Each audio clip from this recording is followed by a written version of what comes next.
सगळ्यांनी एकोप्याने काम करा याबद्दल मी त्यांना सांगितलं. पोलिसांचं संरक्षण लागते, काही उमेदवारांना पोलिसांचं संरक्षण लागते. कुणालाही निवडणुकीला उभं राहिल्यानंतर काही त्याला जर जीवाला भीती असेल त्याला सुरक्षितता देणं हे पोलिसांचं काम असतं. प्रश्न 10 दिवसाचाच आहे. त्याच्यावर कुणी जो उमेदवार असेल आणि पोलिसांच्याकडे त्यांनी मागणी केली तर पोलिसांना संरक्षण द्यावं लागतं. म्हणजे दहशत नेमकी कुणाची? आता मागणी कुठल्या उमेदवारांनी केली, कुठल्या एरियात आहे, प्रत्येक ठिकाणी वेगवेगळ्या एरियामध्ये वेगवेगळे काही दहशत माजवणारी लोक असतात हे आपण पाहत असतो. तुम्हाला कळवलेलं आहे की आम्हाला अशा अशा वार्डामध्ये गरज आहे, पोलीस संरक्षणाची गरज आहे. मी पोलीस अधिकाऱ्यांना विचारलं, त्यांनी सांगितलं की त्यांनी आमच्याकडे लेखीपत्र द्यावं. लेखीपत्र दिलं तर आम्ही ते तपासून त्यांना गरज असेल तर आम्ही संरक्षण देऊ. आता पहिल्या पत्रकार परिषदेमध्ये पिंपरी चिंचवडमध्ये झालेल्या आपण भाजपवर प्रचंड आक्रमकपणे टीका केली होती. त्याला आता देवेंद्र फडणवीस तेवढंच का तुम्ही पत्रकारांनी सांगताना मी तेव्हाही सांगितलेलं होतं, मी महानगरपालिकेपुरतं बोलतो. महानगरपालिकेमध्ये जो काही कारभार झाला, पत्रकार मित्रांनो तुम्हालाही सगळं माहितीये की कशा पद्धतीनं तिथं रिंग होती, कशा पद्धतीनं टेंडर पास होतात, कशा पद्धतीनं प्री क्वालिफिकेशन होण्याच्या करता ज्यांना द्यायचं काम त्यांना फॉर असणाऱ्या अटी टाकल्या जातात. त्या गोष्टी आहेत ना, त्या कोणी नाकारू शकत आणि त्याच्याकरता मी पुरावे पण दिले. काही ठिकाणी व्हाईटनर लावला वगैरे वगैरे.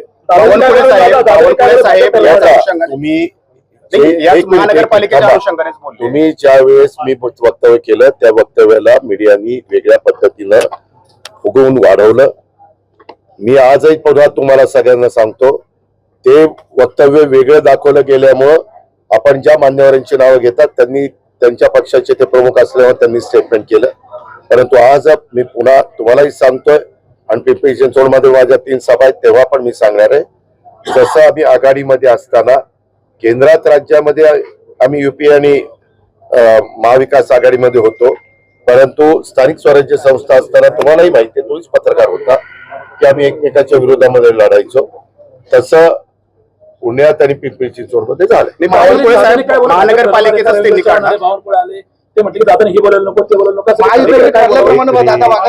त्या संदर्भामध्ये मी तुम्हाला कितीदा सांगतोय पत्रकार मित्रांनो की तुम्ही दाखवताना मी पूर्ण भाजपला बोललोय असं तुम्ही दाखवलं.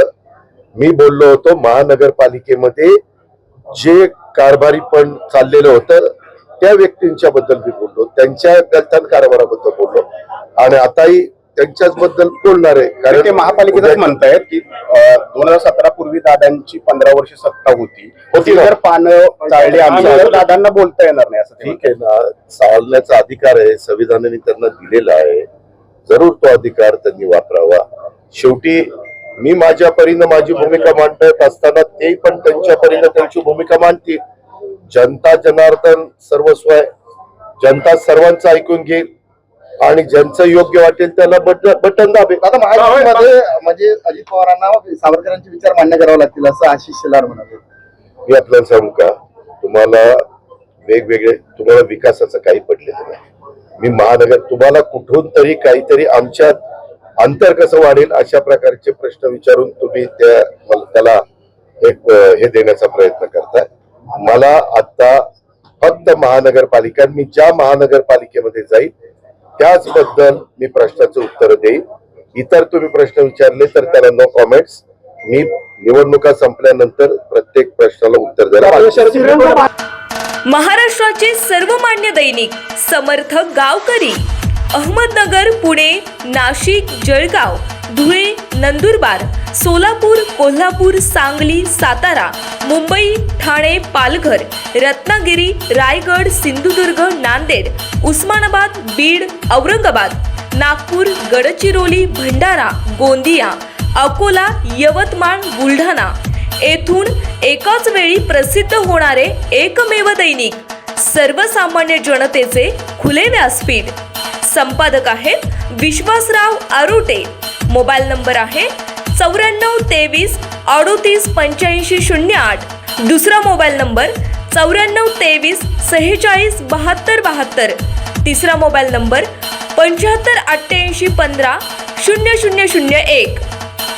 वेबसाईट आहे sgavkari.com. मेल आय डी आहे AKLGavkari@gmail.com.